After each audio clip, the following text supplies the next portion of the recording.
I'm staring at a sign that says Welcome to Jersey City while clutching a ticket for a Broadway show that started exactly 10 minutes ago. My heart is racing, and not in a fun musical theater kind of way. I was supposed to be in Times Square, surrounded by neon lights and overpriced Elmos. Instead, I am in a different state. My phone is vibrating with "Where are you?" texts I cannot answer, and I can smell the distinct scent of regret. How did a 5-minute commute turn into an interstate rescue mission? Well, it started with a very bad decision and a very confused pigeon.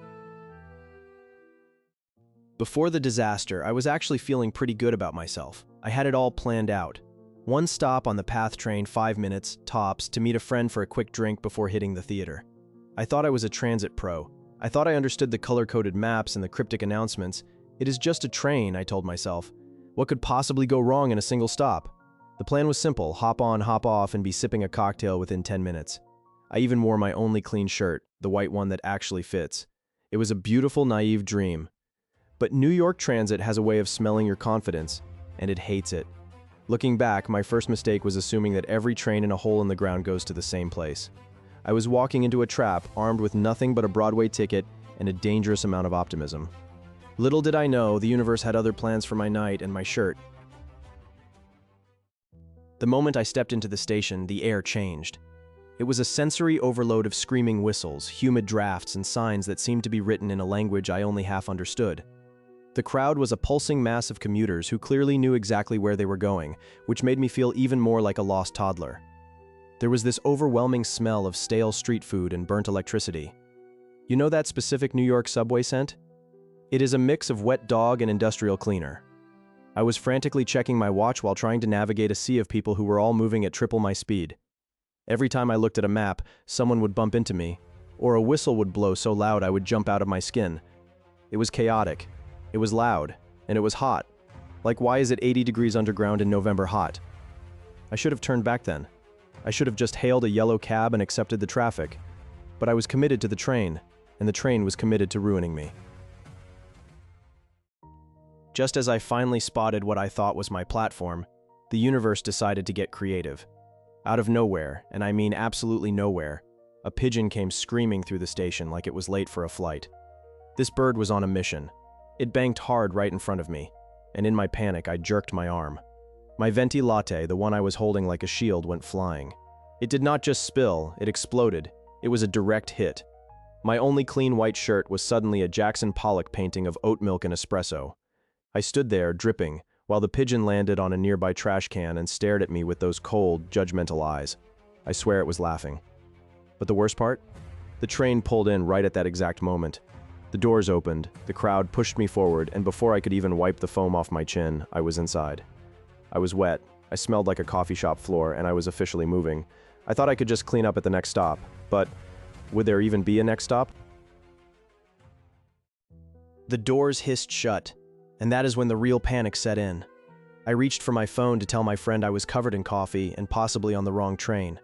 I tapped the screen and saw the dreaded red bar. 1%. My phone was gasping its final breath just as the train plunged into the tunnel. The lights flickered, and suddenly the cellular service vanished. I was trapped in a metal tube under the Hudson River with a dead phone and a stained shirt. I looked around at the other passengers, hoping for a sign of recognition, but everyone was just staring at their own screens.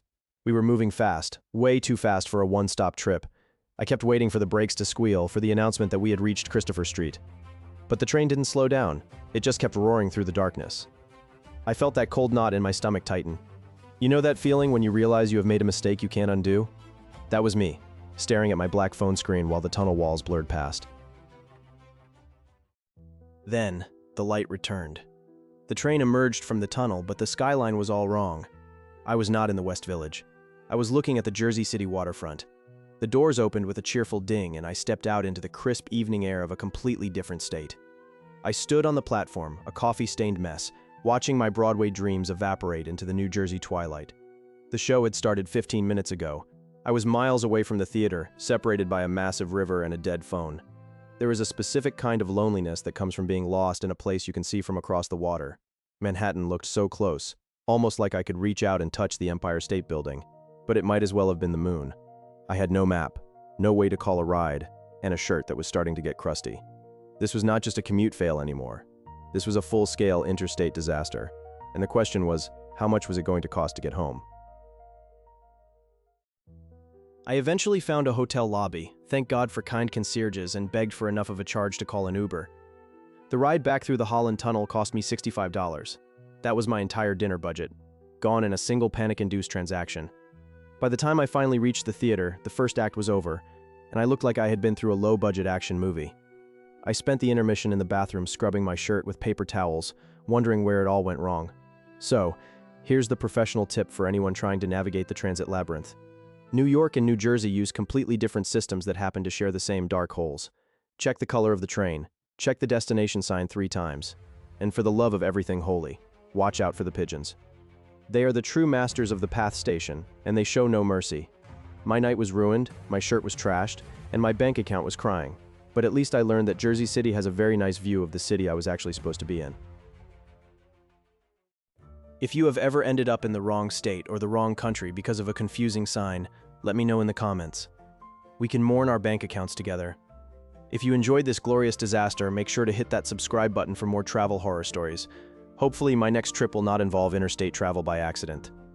Thanks for watching, and stay safe out there, especially from the birds.